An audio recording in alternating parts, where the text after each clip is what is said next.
you have to go back to the very beginning, to Budapest, where George Soros was born 68 years ago to parents who were wealthy, well-educated, and Jewish. When the Nazis occupied Budapest in 1944, George Soros' father was a successful lawyer.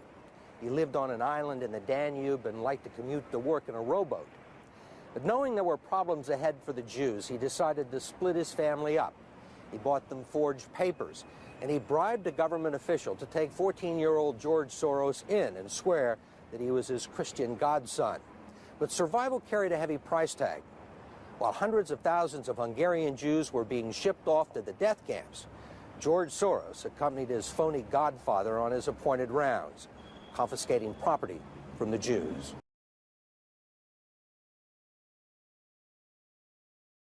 You're a Hungarian Jew who escaped the Holocaust by posing as a Christian. Right.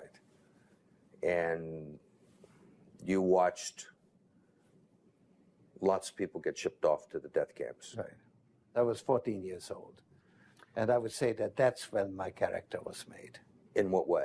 That one should think ahead, one should understand and anticipate events. My understanding is that you went out with this protector of yours who swore that you were his adopted godson. Yes, yes.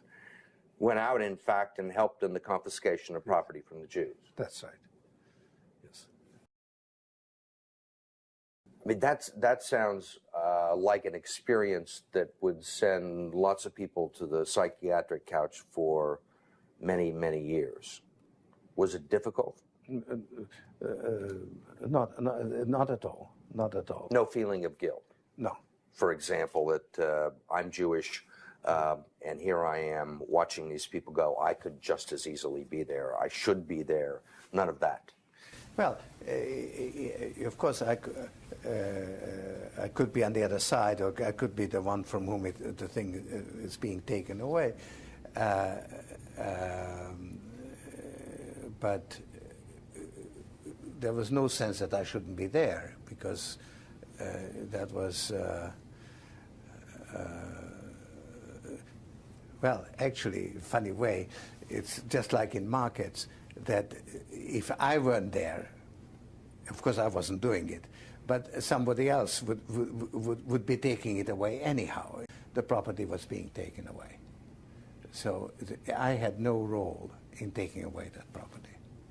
So I had no sense of guilt. Are you religious? No. Do you believe in God? No.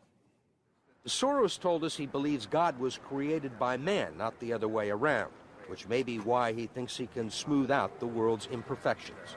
I don't feel guilty because I'm engaged in an amoral activity which is not meant to have anything to do with guilt. Why is it that Americans can't invest in the quantum fund? It's an offshore fund. Why is that? Because the fund is not registered with the Securities and Exchange Commission.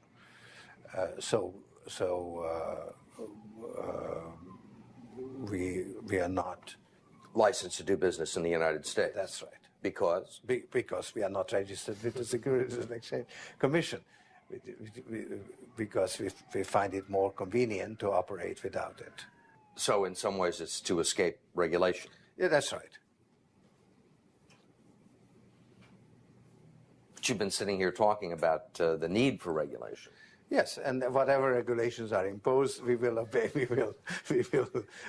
We already conform to everything. In the last 2 years, you've been blamed for financial collapse of Thailand, Malaysia, Indonesia, Japan. All of the above.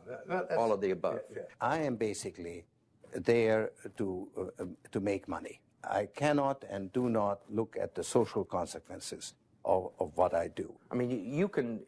It looks to me like in a number of situations you can take a position against a currency or make a statement, and the whole country falls apart.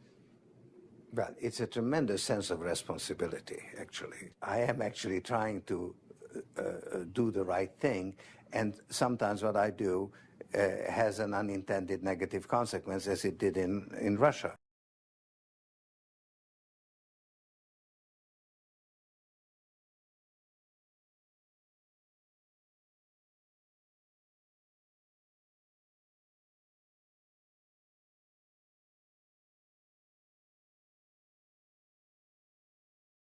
Like risking $2 billion in Russia.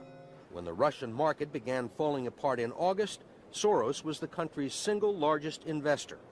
He called the U.S. Treasury and asked Uncle Sam for $7 billion to prop up the ruble. When U.S. officials failed to intervene, Soros wrote a letter to the Financial Times of London saying he thought the Russian currency should be devalued by as much as 25%. A few words from Soros were enough to cause panic selling that fueled the crash. Whatever his motivations, no one can accuse him of greed. He's backed away from the day-to-day operation of his businesses and is giving away his billions now with the same determination that he made them in places like Haiti, a country that has less money in the bank than he does. Last month, he brought the First Lady with him for a look at some of the projects his foundation is funding. This is Mr. George Soros, and he's going to be helping the hospital. This year, Soros plans to give away almost $500 million around the world. Ambassador Richard Holbrooke brokered the peace in Bosnia. At one point, after the Dayton peace agreements in Bosnia in 1995, for a considerable period of time, George had given more money to implement the peace agreements than the U.S. government had. He just could move that fast. In Eastern Europe, he's educated a new generation. And in Ukraine, he spent millions retraining the old Soviet military.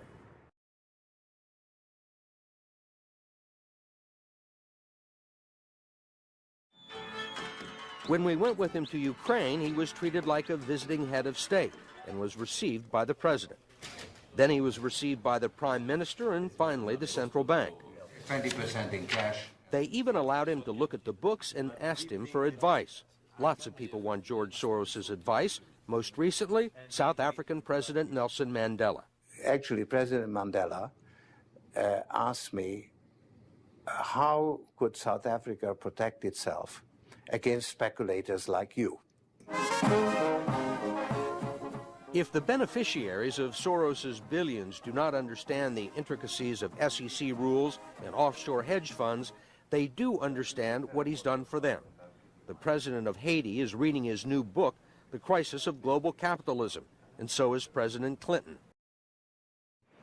Part of the reason he is so rich is that the Soros hedge funds operate offshore in the Netherlands Antilles to avoid scrutiny by the Securities and Exchange Commission.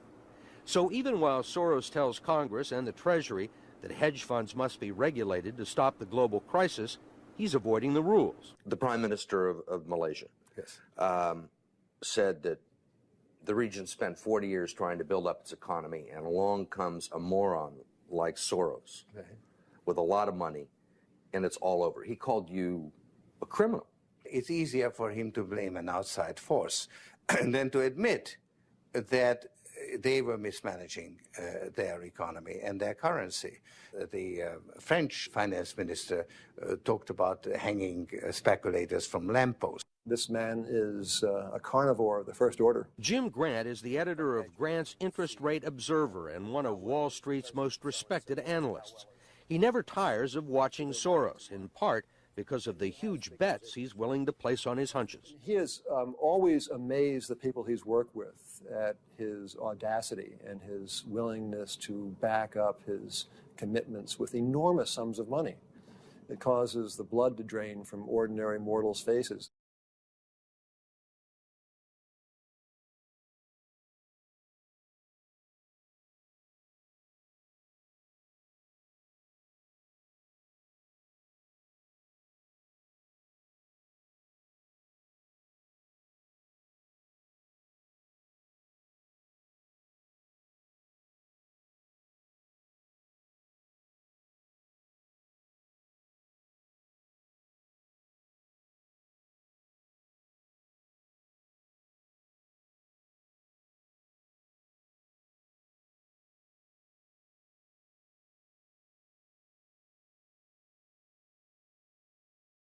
I don't feel guilty because I'm engaged in an amoral activity which is not meant to have anything to do with guilt. I cannot and do not look at the social consequences of what I do.